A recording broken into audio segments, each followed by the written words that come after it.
सम्माननीय सभामुख महोदय,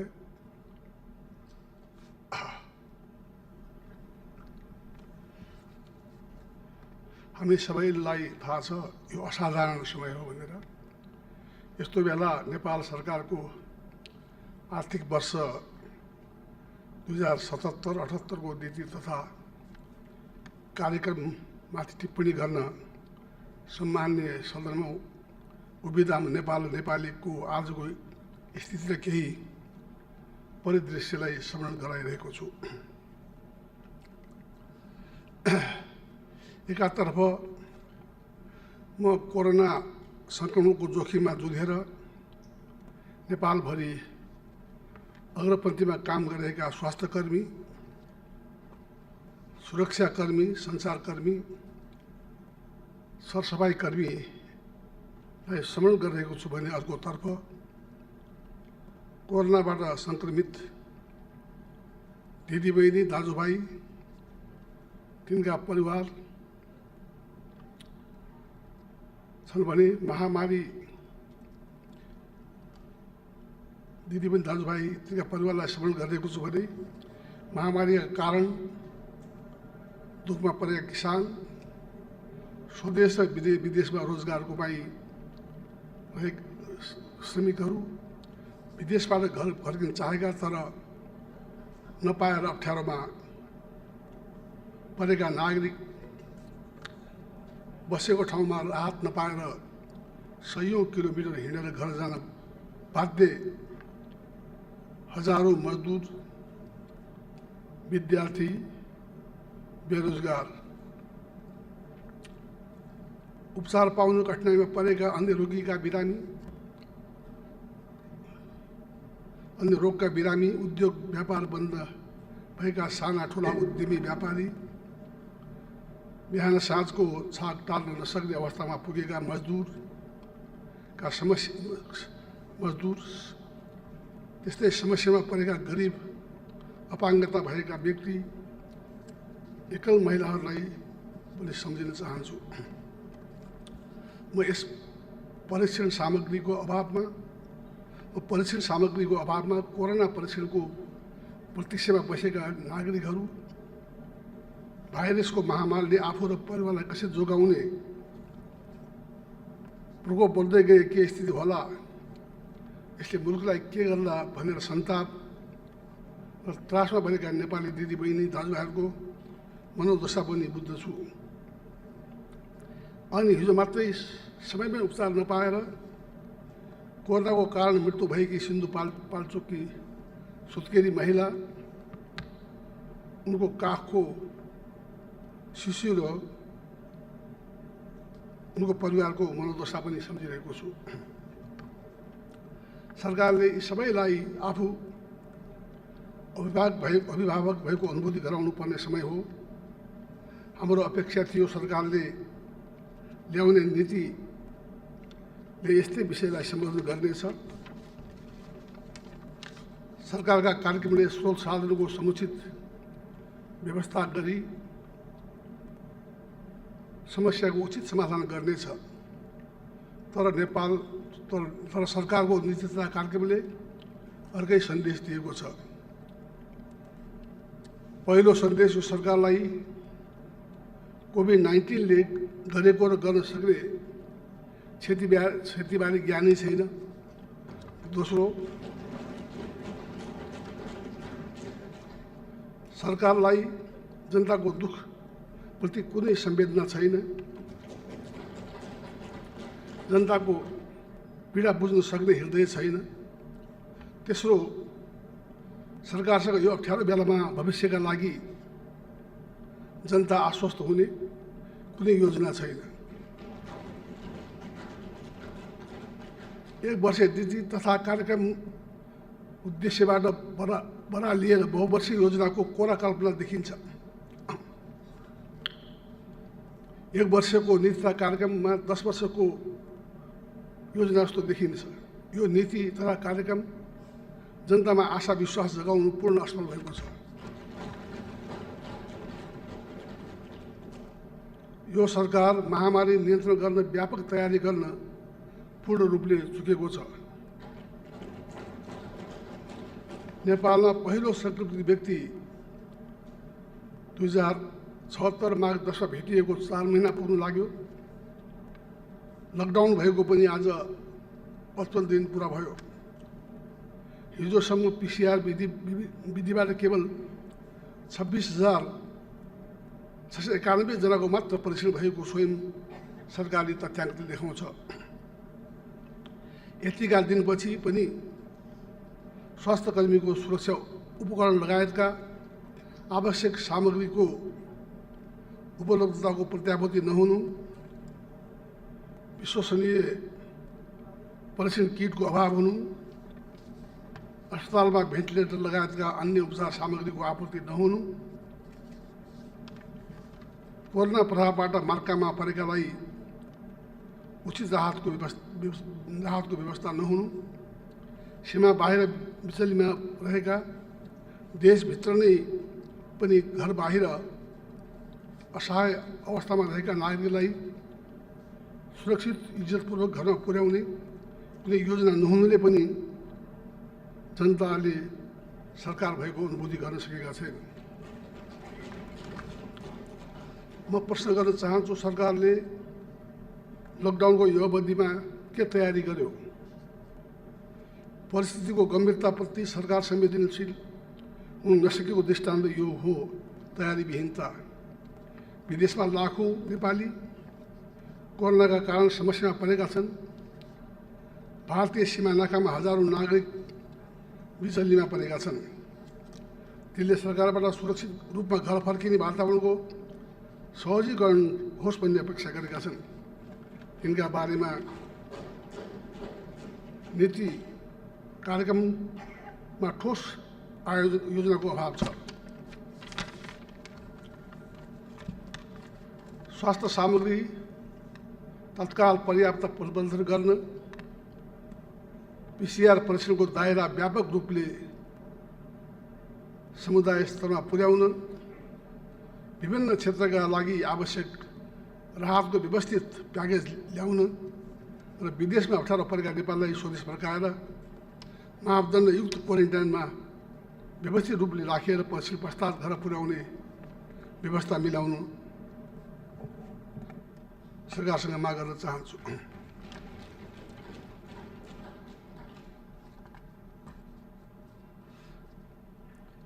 घर फर्किन चाहने अलपत्रमा परेका खाडी मुलुक लगायतका विदेशमा रहेका नेपालीहरूलाई सुरक्षित रूपले नेपाल फर्काएर यिनको व्यवस्था गर्नु सरकारको कर्तव्य हो।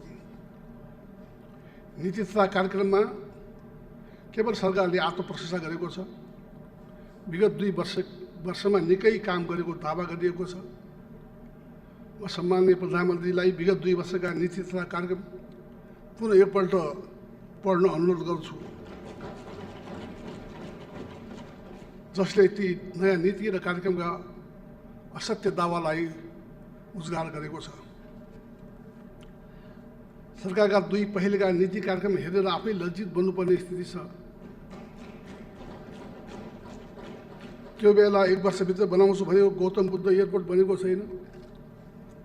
3वटा मुख्य राजमार्ग छेउ बनाउँछु भनेको 765 kV transmission line, Nijgadh airport निर्माणको प्रतीक्षामा छन्। अहिलेका नीति कार्यक्रममा उल्लेख गरिएका 7वटै प्रदेशका प्रमुख सहरमा विद्युतीय बस सेवा सञ्चालन ल्याइने जस्ता केही सपना पुरा नभई बिना कुनै तुष्टिकरण तुलिएका छन्। यी त केही उदाहरण मात्र हुन्। 2 वर्ष पहिलेका नीति कार्यक्रममा उल्लेखित गरिएका नै कतिपय योजना र कार्यक्रम अहिले पनि पुनरावृत्ति गरिएका छन्। यसले नीति कार्यको कार्यान्वयन कति फितलो छ भन्ने कुरा देखाएको छ। विकासको गति गजबले अगाडि बढेको दाबी गर्ने सरकारलाई न्यून पुँजीगत खर्चको अवस्थाले जिस्काइरहेको छ। राजनीतिक प्रचार सुविधाका लागि जे पनि गर्छु भन्ने जस्तो सस्तो प्रवृत्ति मौलाएको छ। यसले नीति तथा कार्यक्रमका विश्वसनीयता र उच्च गरिमा हराएको छ।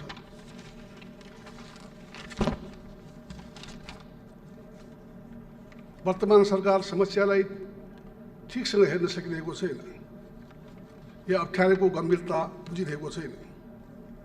विगत 2 वर्षका कार्यक्रम अहिले पनि दोहोरिएका छन्। अहिले पनि गुरु योजना बनाएर कार्यक्रम ल्याएको थिएन।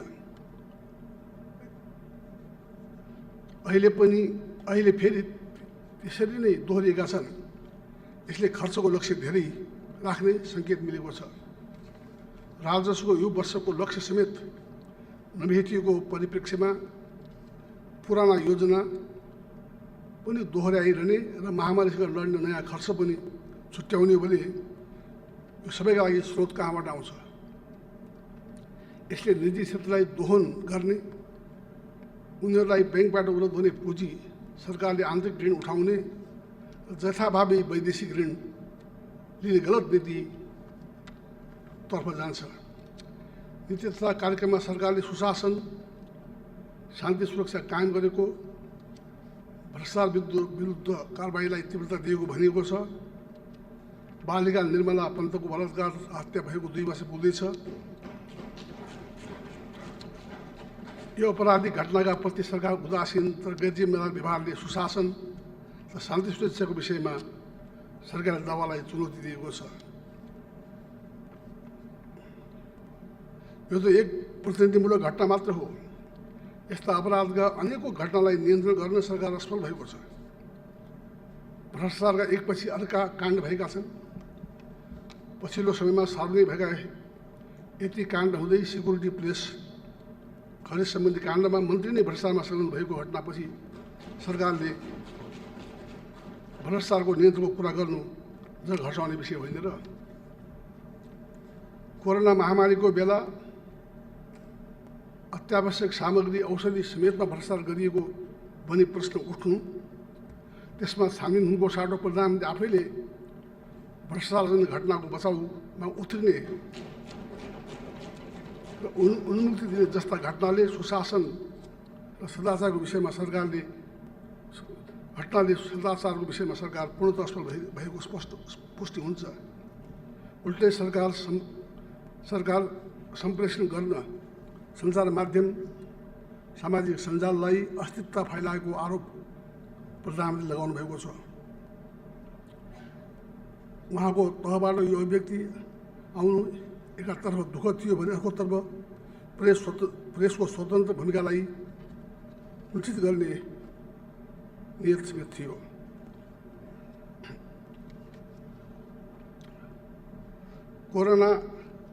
कोरोनाले मुलुकका सबै क्षेत्रलाई अत्यन्त नकारात्मक रूपले प्रभावित गरेको छ। त्यसका अल्पकालीन र दीर्घकालीन प्रभाव रहनेछन्। सरकारको नीति तथा कार्यक्रम समस्या समाधानतर्फ उन्मुख छैन।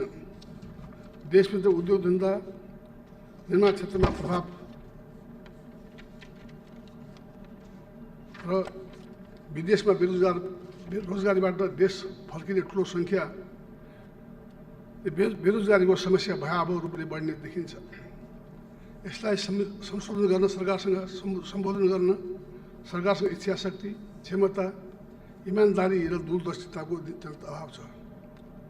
सरकारको दावा विपरीत संहिताको कार्यान्वयनमा सरकार उदासीन रहेको छ। प्रदेश सरकारका संविधान प्रदत्त अधिकारको उपयोग गर्न प्रदेश सरकारहरू संविधान प्रदत्त अधिकारको उपयोग गर्न वञ्चित भएका छन्। सङ्घ प्रदेश र स्थानीय तहबीच समन्वय गर्ने संयन्त्रहरू, अन्तर प्रदेश परिषद, अन्तर सरकारी वित्त परिषद जस्ता निष्क्रिय छन्। प्रदेशका राजनीतिक नेतृत्वले सङ्घीय सरकारसँग व्यवस्थित समन्वय नभएको गुनासो गरिरहेका छन्। हस्तकला, कृषिमा आधारित साना उद्योगहरू नकारात्मक रूपमा प्रभावित भएका छन्। आत्मनिर्भर र धेरै ठुलो रोजगारीको माध्यम भनेको कुखुरा पालन, मत्स्य पालन, मह, केरा, तरकारी, फलफुल उत्पादन तथा प्रशोधन गर्न उद्योगमा परेका असर तिनलाई दिनुपर्ने राहतको उल्लेख छैन।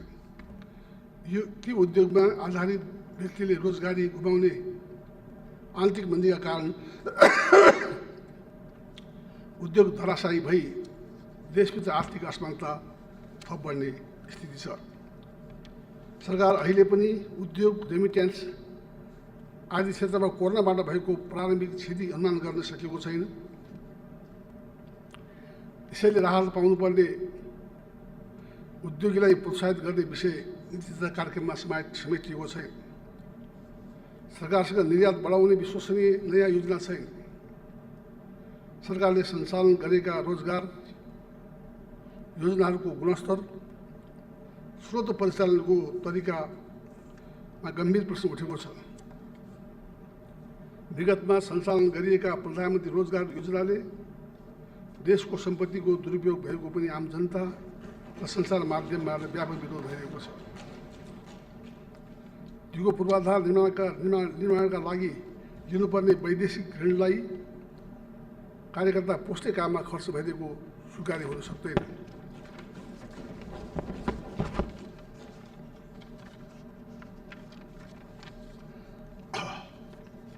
अहिले कोरोनाबाट व्यापक रूपमा प्रभावित भएको क्षेत्र पर्यटन पनि हो।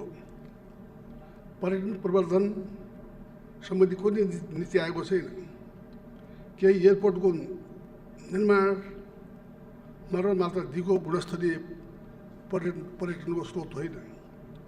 सबैभन्दा बढी राहत चाहिएको पर्यटन क्षेत्रमा पुराना सामान्य किसिमका विषयको पुनरावृत्ति बाहेक कुनै नवीन सोच योजना छैन।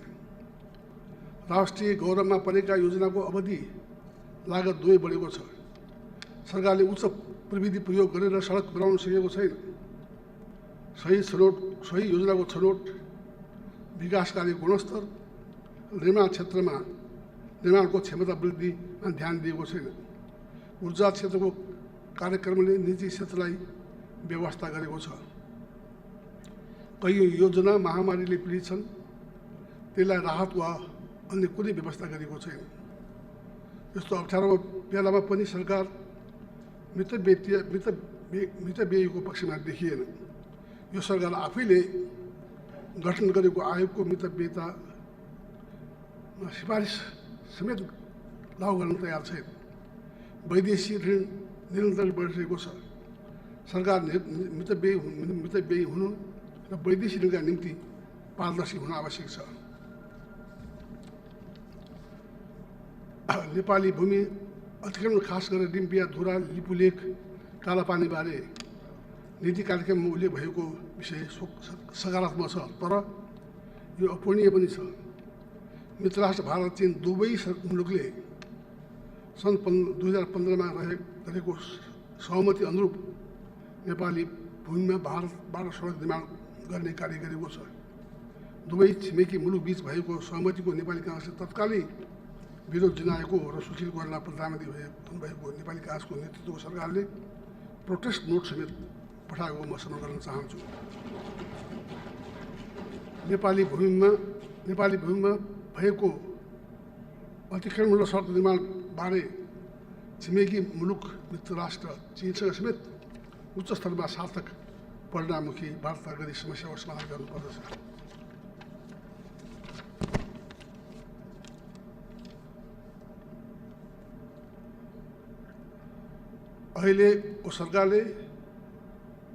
अघिल्लो सरकारले गरेका हालै समयको सबभन्दा ठुलो सहयोग सन्धि सम्झौता एमसिसीलाई यो सदनबाट पारित गर्ने बारे सरकारको उदासीनता देखिएको छ। नीति तथा कार्यक्रममा यसलाई समावेश गरेर गैर जिम्मेदारी र जवाबदेहिताका साथ सरकार अग्रसर हुन सकेको छैन।